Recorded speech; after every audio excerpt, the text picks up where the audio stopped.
Magluluto ako ngayon ng isda. Itong recipe na ito ay napakasarap. Kayang-kaya natin itong gawin sa ating mga tahanan.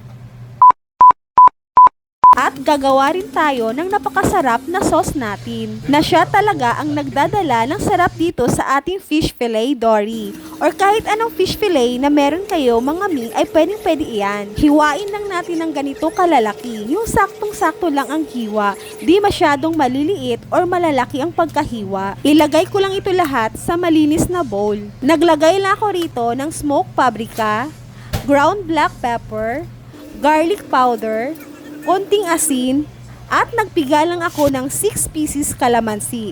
Pwede rin gagamit tayo ng lemon rito.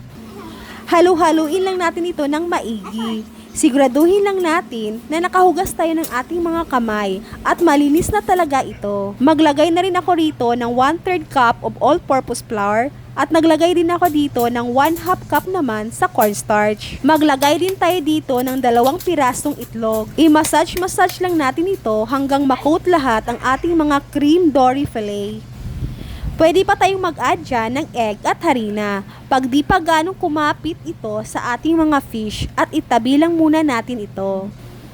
Magpainit na tayo dito ng kawali at naglagay na ako ng mantika. Habang pinapainit ko pa ang ating mantika, hinalo ko muna uli itong ating mga fish para masigurado ko na naku talaga ito lahat. Testing muna natin ito kung mainit na ba ang ating mantika.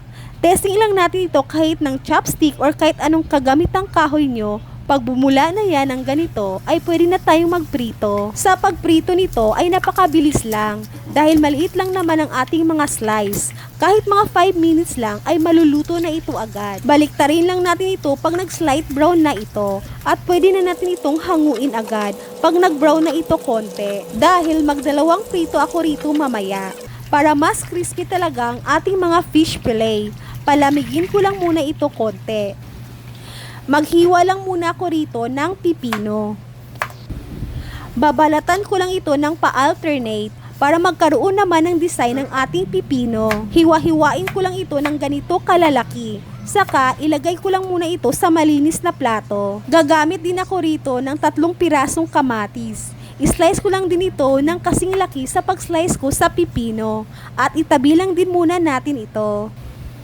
Prituhin na natin uli yung mga fish fillet na tinabi natin kanina. Ilagay na natin ito uli sa mainit na mantika. Pag nag-golden brown na ito, pwede na natin itong hanguin agad. Ayan na, luto na agad ang ating mga fish fillet. Gagamit tayo rito ng paper towel para ma-absorb or ma-drain yung excess oil nitong ating na-fry na fish dory fillet. Gagawa muna tayo rito ng sauce. Gumamit ako rito ng 3 tablespoon of mayonnaise, whole grain mustard, 1 tablespoon, pickle relish, 1 tablespoon din. Nagbudbud na rin ako ng garlic powder at kunting asin. Halu-haluin lang natin ito ng maigi para ma-mix silang lahat. Mag-plating na tayo. Ilagay lang natin itong nagawa nating sauce. Saka, ilagay ko na din itong ating mga na-fry na fish dory fillet. Saka itong mga pipino natin na hiwa, ilagay na rin natin. At itong mga kamatis, ilagay lang din natin ito sa gilid.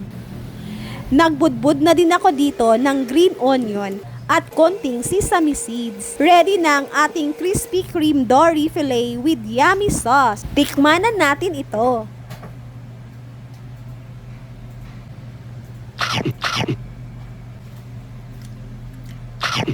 Yum yum! Thank you for watching. Huwag kalimutang mag-follow, like, share, and comments naman mga mi dito sa ating page, Mami Christine Vlog.